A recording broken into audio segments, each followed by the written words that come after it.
Hi, everyone. Um, I'd like to say thank you to everyone that came along to my presentation today at the Brisbane Business Hub. It was really exciting to see everyone there, and I hope you were able to get some really good information out of that session.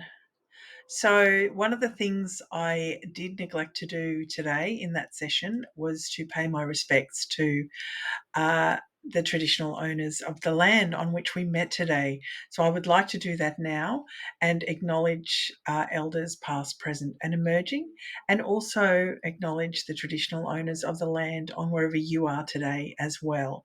So thank you for allowing me to do that. And today's session, I thought I would just share this presentation with you and just go through it with you quickly so you've got something to refer back to so you remember what we talked about today. So here we go. This first slide, and the question that I posed to the group today was, does anybody know what this activity is, what this event is that's happening on the screen right now? And of course, it is River Fire. River Fire happens in Brisbane every year. It's part of Brisbane Festival, and typically occurring at the end of the month of Brisbane Festival, but this year they did it at the start of the month, which is pretty exciting. This event is sponsored by a fairly large entity. So the question I posed, of course, is whether anybody knew who that was. And this is their logo. So I asked, why do companies sponsor events? And did anybody know whose logo this was that is attached to that particular event for River Fire? Interestingly, out of about 35 people in the room, only 2 people recognised this logo. And that's really fascinating because this company has worked very, very hard to raise brand awareness since they merged with a whole bunch of companies a little more than 2 years ago. And of course, it is Australian Retirement Trust. Now, the reason I've picked this one and why I think it's interesting in the context of sponsorship is because they've done some really interesting things with this property, the property being Brisbane Festival. So, what difference does a sponsorship make? And this is from their website. We care about helping our members and the communities we live in. We do this by partnering with community organisations that make a positive impact and choosing corporate sponsorships that grow our fund to benefit members. We look for partners who share our values, are trusted within the community, and can help us become Australia's trusted retirement partner. So, what's really fascinating about that is there's lots of really good keywords in there that you can use if you are approaching organisations like this. It's very easy to understand from their website what they expect from a relationship with a sponsor or a partner. They want trust. They want to work with organisations that do well in the community, but they particularly want to work with organisations who are well respected in the community. So that means you've kind of got to have a bit of a history.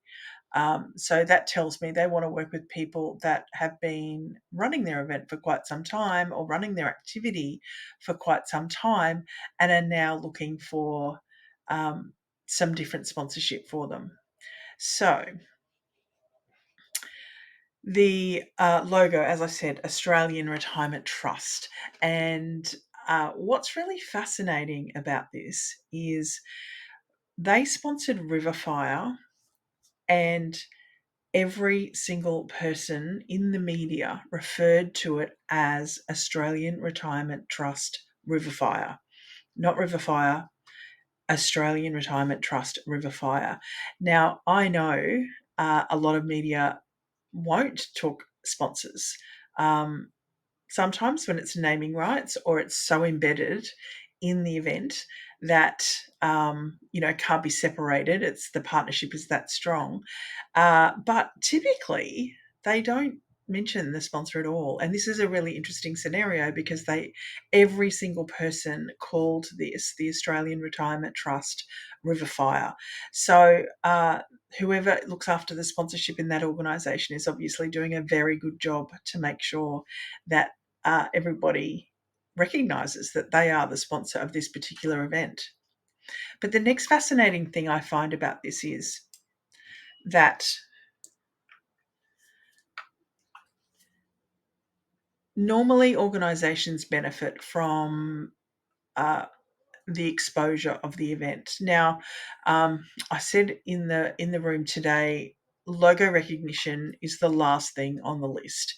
People do not sponsor you to get their logo on your website. If you look at most event websites, the sponsor listing is a second thought. It's the last thought. It's buried deeply within their website.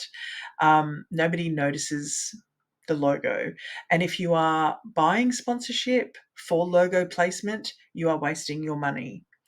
So, what you would normally use it for, though, is the reach, right? So, you've got an activity that you've now got some content for your socials, for your newsletters, for your communications with your community. But what I find fascinating about this is I jumped onto LinkedIn to see Australian Retirement Trust's LinkedIn business page to see how much they talked about this event and their sponsorship of this event. And they did not mention it once. There was not a single post on Australian Retirement Trust's LinkedIn page that has 12,500 followers about their partnership with Brisbane Festival. And I found that really fascinating. Now, the other thing that was really fascinating, though, was there were hundreds and hundreds of posts from other people on LinkedIn calling it the Australian Retirement Trust River Fire. Now, again, isn't that fascinating? It wasn't just River Fire. They weren't posting things going, hey, look at me, I'm at River Fire. They were posting saying, hey, look at me, I'm at Australian Retirement Trust River Fire. This is the punters. This is the people on the ground, the consumers just visiting the event, even had the branding in it. And I think what's really interesting about that is it's so synonymous with the event now, even though it's only been a very short time for this particular brand. The brand that has been folded into it, which was Sunsuper, has supported River Fire for, I think, 14 years. So the superannuation fund has supported this event for a very, very long time, and it was Sunsuper River Fire for 14 years. And they have done a very good job to very quickly rebrand it to Australian Retirement Trust River Fire and get everybody calling that, media included. So I just found that really fascinating and wanted to share that. So why do companies enter into sponsorship and partnership agreements? Because they have different causes that they need to meet. But why would you chase sponsorship? Why do you want organisations to sponsor your event? Sure, you want money, but there's easier ways to make money. You could actually do a Bunnings sausage sizzle if you needed to. You can apply for grants. You can tap your local politicians on the shoulder and ask them for some money. There is a whole raft of different funding opportunities you could go after for your event. Sponsorship is probably one of the most resource intensive ways of getting funding for your event because you have to provide a return on that investment. Sure, when you get a grant or something like that, you need to prove that you did what you said you were going to do, but it's certainly not as much work as forming a relationship with someone who's decided to come on board with your event with you. So just really think about whether sponsorship is the right path for you to fund whatever it is that you want to fund, if it's just about money. But of course, we know it's not just about money. Of course, it adds to your funding But if you do it correctly, it increases your reach and also helps companies to help their communities. So the work that you're doing actually has a ripple effect. So remember that. You're not just selling something. You're not out there just desperately trying to find funding to get your thing done. You are helping organizations achieve the objectives that they need to achieve as well, because that's what they're looking for. So, who am I?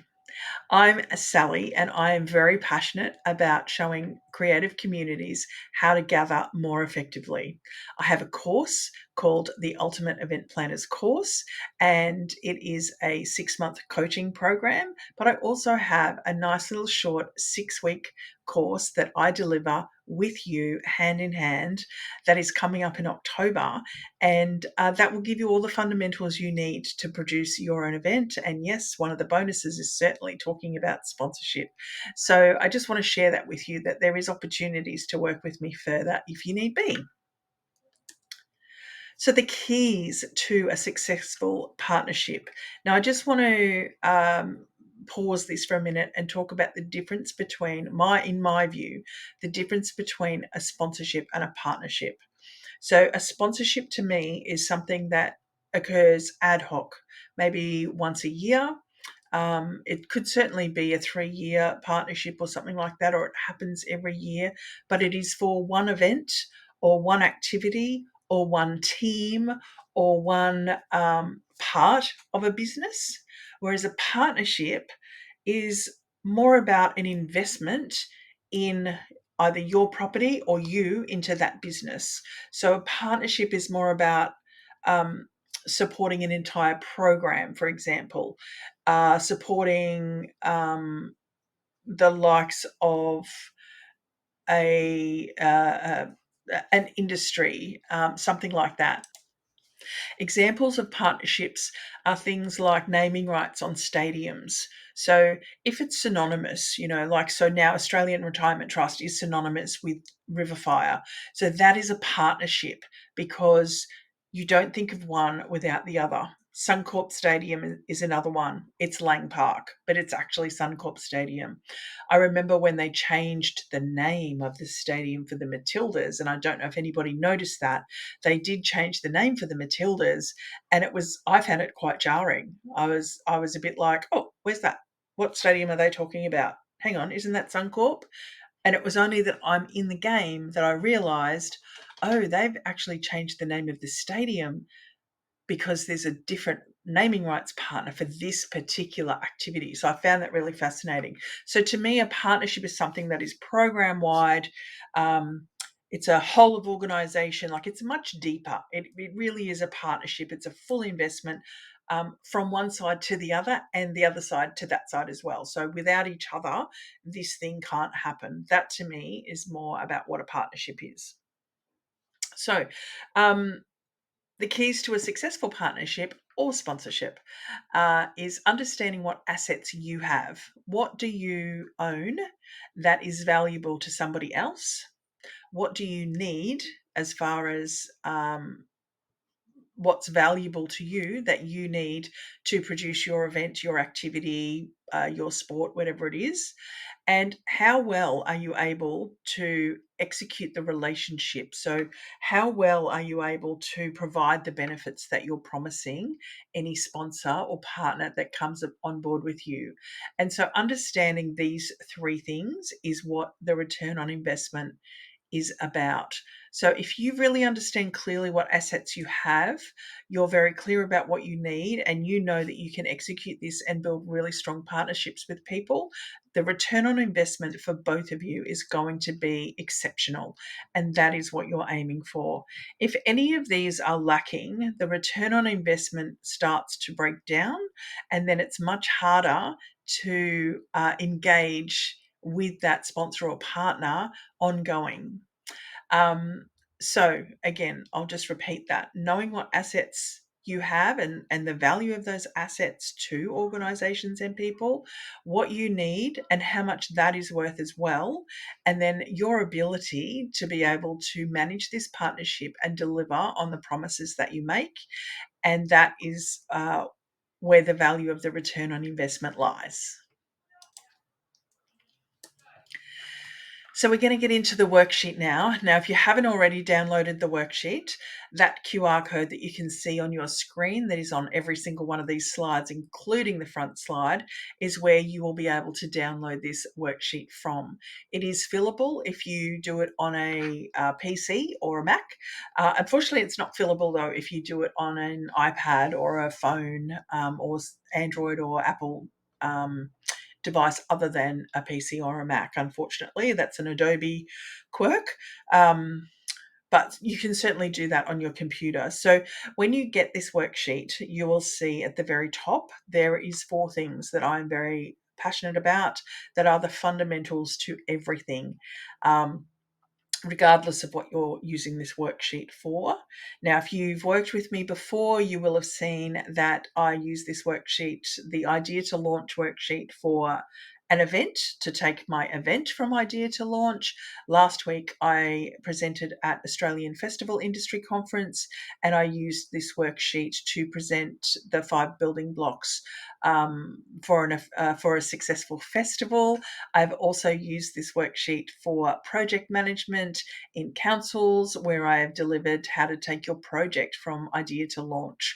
So it's a relatively simple 15 steps, I guess. But what it does and why I like it and why I created it is because it helps me formalize and crystallize the ideas that I have and put them into a format that's really easy to share with other people. Because the key is you have to be able to share your idea so you can get the funding that you need, that you can get the people on board that you need. You need to be able to succinctly tell people why you're doing what you're doing, who you're doing it for, what's the point, like what's the whole outcome that you're going to that you're doing here, the objective, programs, location, all of that kind of thing. You need to be able to rattle that off really easily and really quickly for them to go, yes, I want to be a part of that, or maybe I don't want to be a part of that, but I know someone who does. So this is the idea behind doing this worksheet. So let's get into the worksheet. So using this simple worksheet, there's no complexity to start with. This is simply a brainstorming tool.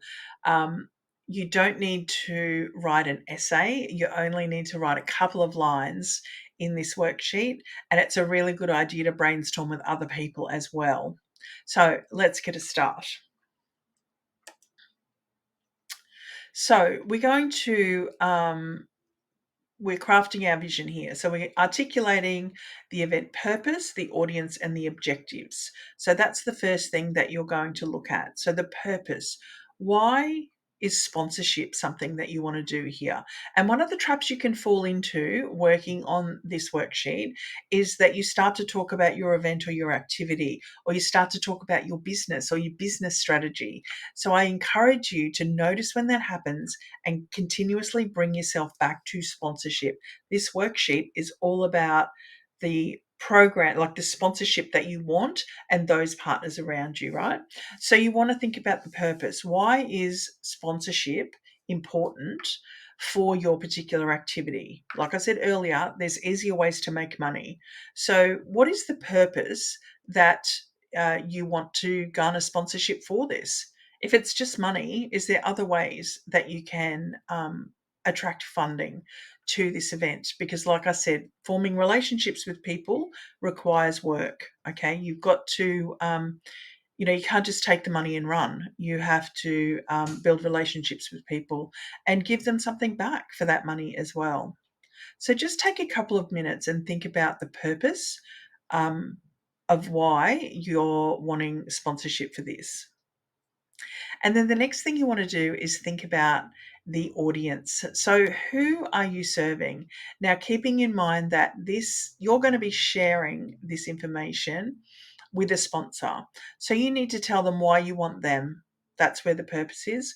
And you want to tell them who your audience is and why it's important to them that they love this audience that you have. So, who is the audience that you are talking to in relation to your sponsorship? And then the next thing you want to look at is the outcome. What is the outcome that is going to occur because of this sponsorship relationship. So, what outcome do you want for you? What do you want for the sponsor? And what do you want for the people coming to your event? Super quick. What type?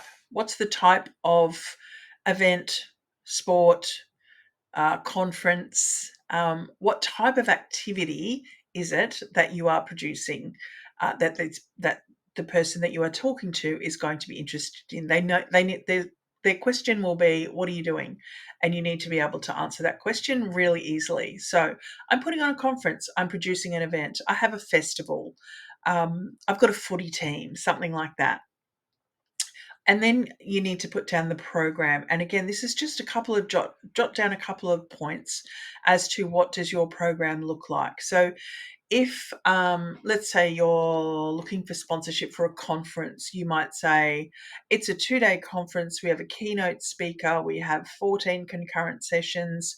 There's catering, a gala dinner, and a social networking function. That's what your program looks like. So it's really quite brief. It's really just giving someone an idea so they can start to visualize where their paraphernalia might appear in this space. If you are looking for sponsorship, for example, for a TV show, let's say you're looking for a sponsor for a TV show, something like that. You need to tell them who's going to be on the TV show, where is it going to be played, is it going to be on mainstream TV, or is it going to be on Netflix, is it going to be on a YouTube channel, something like that, so they can start to visualize, oh, okay, this is how it would show up for me, this is where I would have my branding, this is where I'd be able to have this conversation. So you need to help your potential sponsor visualize where their paraphernalia will be. And look, while I said logo placement is at the bottom of the list as far as benefits are concerned, it absolutely is. However, it can't be missed. Organizations absolutely expect logos to be in as many places as you will let them have them, but it's not anything you can put a value on, if that makes sense.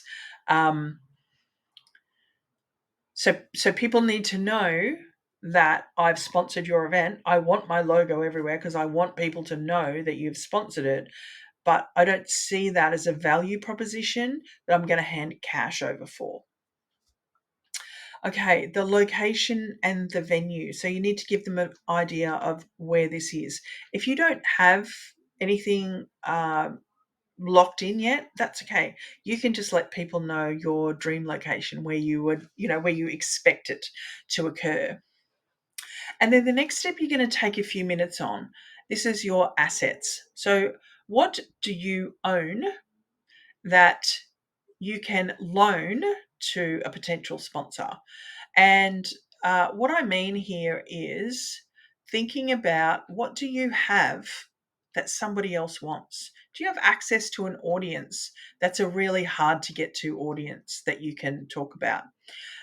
Do you have a board of directors that are very well connected, that are in spaces that are very hard to get to? Um, Maybe you've got a direct line to the Prime Minister, something like that. Think about really unique things that you have in your sphere of influence that other people might want.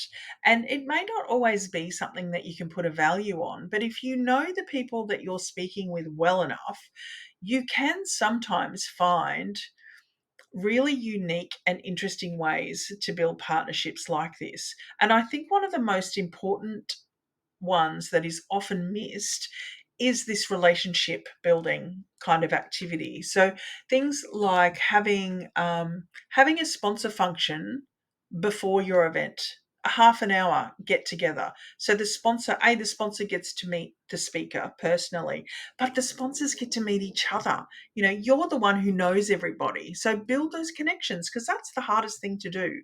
The hardest thing for any person in business and life to do is walk up to someone and go, "Hi, I'm Sally. It's really nice to meet you. What do you do for a living? This is what I do for a living. I need someone who does what you do." if you can facilitate that for other people, there's so much value there, so much value there. But anyway, I digress. So the assets, there's tangible assets that you can think about as well. So your social media following, your e-newsletter database, not only the number of your database, but the value of your database. Do you have a very consistent e-newsletter that goes out that is very well read? So my conversion rate on my newsletters, for example, is 40%. 40% of my audience of nearly 2,000 people read my newsletter. They click on it, they open it, and they read it. And my click rate is about 3%, which is also very good as well, I believe.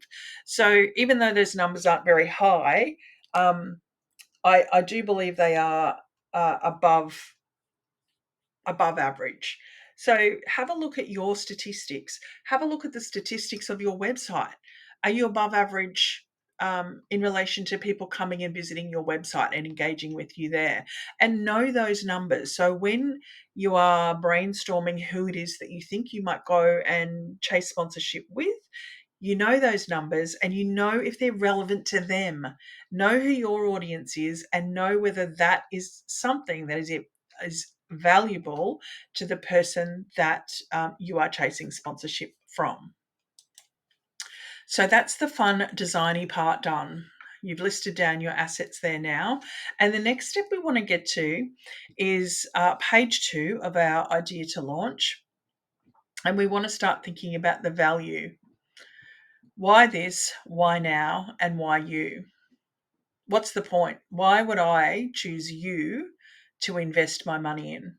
I have lots of other ways that I could spend my money. The same as you've got lots of ways you can make money, I've got lots of ways I can spend money.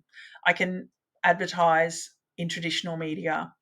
I could spend it on social media advertising. I could hold my own event. I could do some guerrilla marketing. I could send out promotional items. Depending on how much you're asking from people or what you're asking from people, they have lots of options, not just you. So, what is the value that you bring? What is your unique selling point in this scenario? Why should I choose you out of the other 50 sponsorship applications that have been sent to me this week? This is particularly important if you're chasing big companies. If you're chasing companies that have sponsorship policies on their website, that have application systems on their website, that means they get lots of applications because they're trying to automate that process a little bit. So you need to stand out from the crowd. This is a resume. You're trying to get a job, you're trying to get paid, you're trying to sell something. And look, don't be fearful about selling something. If you don't show up, you can't sell. If you can't sell, you can't serve whoever it is that you're trying to serve with your event, conference, or activity. So pause this for a sec and spend a few moments thinking about what is the unique selling proposition of your particular activity or event. The next thing you need to come up with is the offer. So yes, you've listed a whole bunch of assets there that you have. You know what your unique selling proposition or value is. So what's the offer? What are you offering me in return for my money? What I need you to think about here is your ability to execute. So remember, we talked about the 3 things that will determine a good or bad return on investment. And one of those is your ability to execute. So I do see often giant lists of benefits offered in sponsorship packages, but there's no team being built to manage those benefits. It's almost like they were sold something that just never got delivered. So if you can imagine going into a shop, seeing all these amazing things on the shelf, someone says to you, you can have all of this for $1,000, and you hand over your $1,000 and they walk out the back door and close the curtain on the shop. And you're left standing there going, but where's my stuff?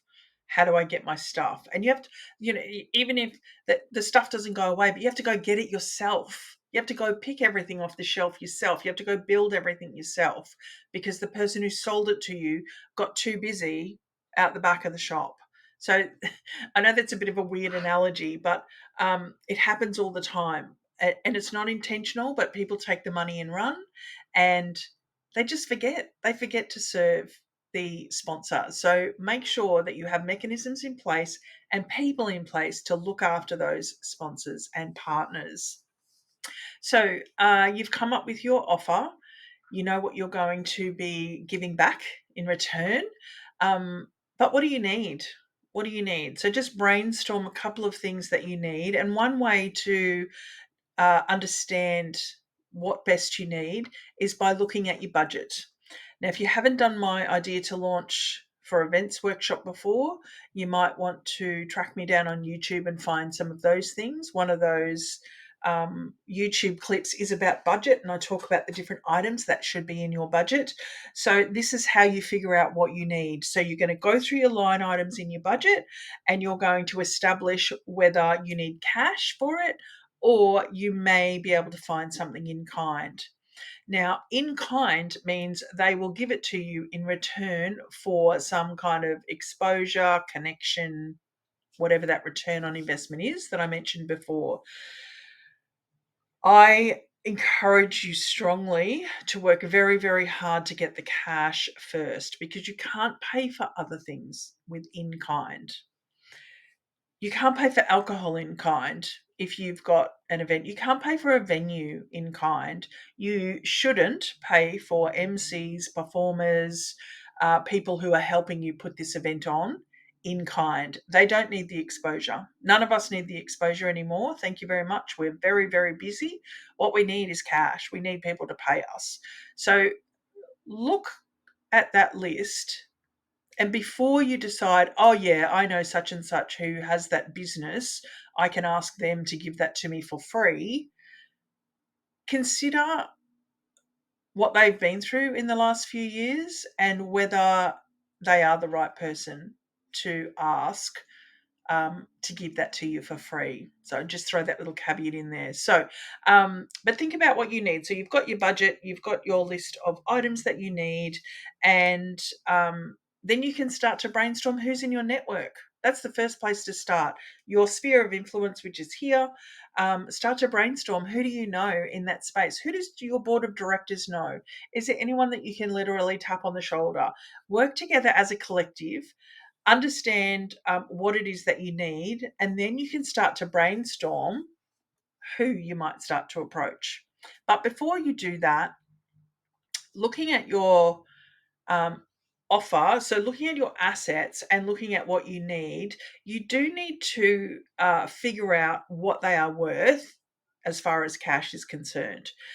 The way to do this is to just look at other industries, look at other aspects. If it's advertising, you can look up advertising rates for different platforms. It's pretty easy to figure out how much Facebook ads cost and that kind of thing.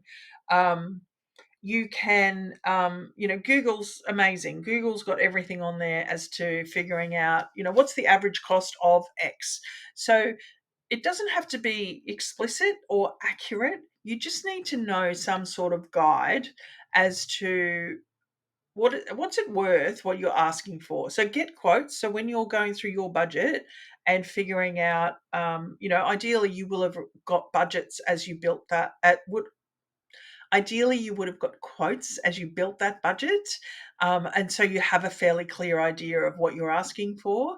And conversely, you should know with the assets that you've listed down in this sheet for yourself, you need to go and figure out how much those things are worth, so you know what is the balance here. Okay. Now, we talked about your capacity to execute or deliver on the benefits, and I'll just repeat that again. Make sure that the list of items that you have offered, you are capable of delivering to your sponsor or partner. And then the next thing to think about is the risks, issues, or concerns. One of the interesting things that I talked about today that was in the press most recently was the Australian Netball and Gina Rinehart's mining company reversing their decision to sponsor the Australian Netball for $15 million. And this came about because one of the players refused to wear the logo of Gina Rinehart's mining company. And I think what's really interesting here is the stakeholder engagement activity that should go with your event creation and sponsorship activity. You should be thinking about all of the stakeholders all of the time. Clearly didn't occur on this occasion. And one of the key stakeholders is the team, which I find astonishing that they don't brief the team on the sponsors. I find that really interesting that it's not part of the process where they go to the team and go, okay, here's who we've approached, here's who we're thinking about signing up with. Does anyone have an issue with that before signing on the dotted line? I find that absolutely fascinating that didn't happen. So just think about the risks, issues, and concerns that you might have around what might go wrong with the partnership. So a company does the wrong thing, an individual does the wrong thing, your ability to execute. So one of your concerns might be, oh, the board wants me to offer all of these benefits and we have all these great benefits, but what if our board changes? What if our chairman leaves and we have a new chairman and they're not connected in the same way as the other one? Or what if we can't offer some of these benefits anymore because they're based on a relationship with somebody else? So just kind of jot down those risks and concerns. These will get entered into your risk assessment, which I hope you're doing as part of your event plan. And of course, I'll mention again, I've got my course coming up in the middle of October. It's a 6-week event planning course. We do risk assessments in there, and we also talk about the risks around sponsorship as well. So just something to think about. And then the last two things to talk about here is the legacy and the benefit. So what are the long-lasting things that are going to be left behind? So what's the ripple effect? So that's the benefit, right? So what is the ripple effect of this relationship between you and the sponsor? Because it's more than just that one transaction. And what I talked about today is things like appearances in organizations. So in major sport, often one of the benefits of a sponsorship is that you get access to the players, and the players, you can book them to come and talk to your teams. You can do team building activities with them, that kind of thing. So the benefit of a sports sponsorship, the ripple effect of that can be quite astronomical, actually. So think about Are You OK Day and getting, a major sports star to come in and talk to your staff on Are You OK Day. That would be really incredible. So just think about that ripple effect that goes further than you, further than your sponsor. For me, for example, it's about educating and building people's capability and therefore capacity to produce better events, to have better relationships, to create greater audience experiences for people. That is what I want to do. So I look for that in everything that I'm doing. So that presentation today at the Brisbane Business Hub, I do that for free. Everybody who presents at the Brisbane Business Hub doesn't get paid to do that activity. I do it for two reasons. The first reason I do it for is because it helps me refine my message. It helps me share information with you and see if it lands, see if you understand it. Was I clear? Did you get it? Did you understand? So it's a really great way for me to test material and make sure that I am being very clear about what I'm trying to share with you. And the second reason I do it is because I know you're going to do really great things with it. I know that it goes much, much further than just you in the room. You're going to take that information and you're going to share it with your teams. You're going to share it with your communities. And I get to essentially teach communities through you. So it's that's a partnership as well in there. So that's the benefit of me doing that. The legacy though is, what are you going to leave behind?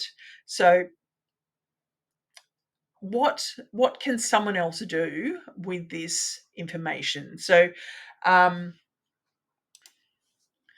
so in the easiest context to think about.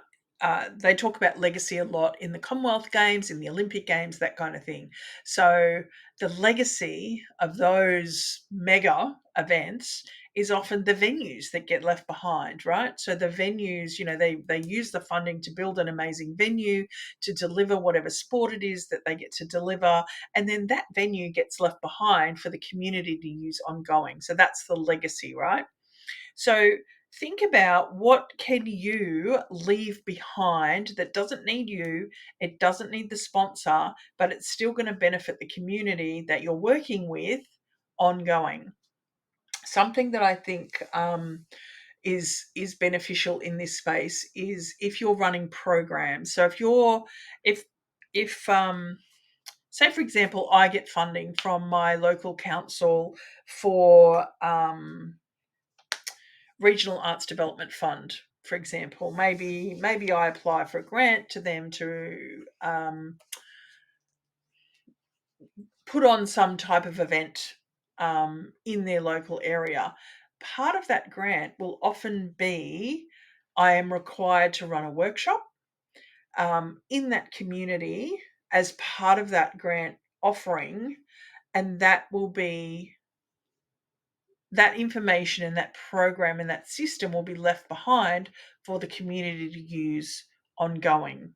So just think about what is being left behind, if you can, in relation to legacy with your event. What else can people do with this information? Okay, so that is the worksheet. Now, I know that it seems like a lot, but when you do this often, it's a really quick and dirty brainstorming exercise, and eventually it'll take you 15 minutes. It'll just, you'll do it in your head. You won't even need this sheet of paper to do it. It's just a really easy way to brainstorm um, different like programs that you want to do. So this one's about sponsorship, there's one about events, there's one about festivals, there's one about projects, but really they follow the same pathway. Why are you doing what you're doing? Who are you doing it for? What are you hoping to get out of it? You want to be able to describe what it is that you're doing, what is the program, what is it that you have to offer, where are you going to do it, and then what's the value in it? Why should you pick me? What am I going to give you in return? Uh, because this is what I need. Without this, I can't do the thing that I need to do. I think it's worth this much money, and here's what we'll do for you. Here's how we will execute this agreement with you.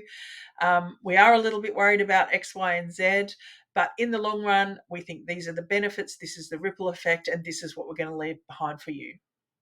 So you can see how quickly that rolls off the tongue when you've done this exercise and managed to get all of those ideas from the jumble that's going on in your head into these little boxes. And I hope that's demonstrated for you how easy it is, but I'm going to show it to you in action.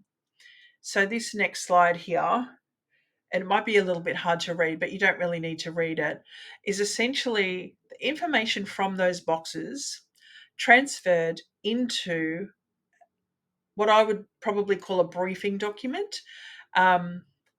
Change some of the language into corporate speak, flesh some things out, make it a little bit specific. So I've used the idea to launch worksheet to brainstorm an idea. So an email came to my inbox that said, hey, bring your event to our destination, bring this many people, and we'll give you some money to put it on.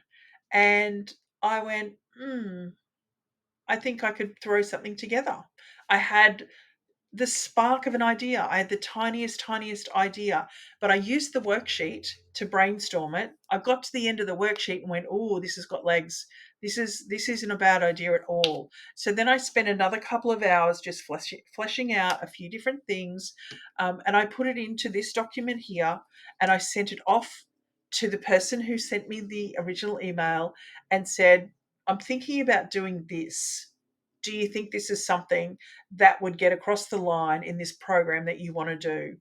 Within an hour, they had responded to me and said, "Absolutely, we love the idea. Please put an application in." And because I had done this work, it was really, really easy to submit the application. It was really easy to fill in the boxes because I'd already done the work. So, it may not be a funding application that you're doing this for. You might need to get your idea up the chain in your organization. You might have an amazing thing that you want to do, and you just can't seem to get the words out. Every time you're with people in the room and you start to share what it is that you want to do, it's just not coming out the way it is in your head. Um, that's what this document does. It's a really easy document to use for that system. So I hope that has been really valuable for you today. That is the end of my presentation that I presented today at the Brisbane Business Hub.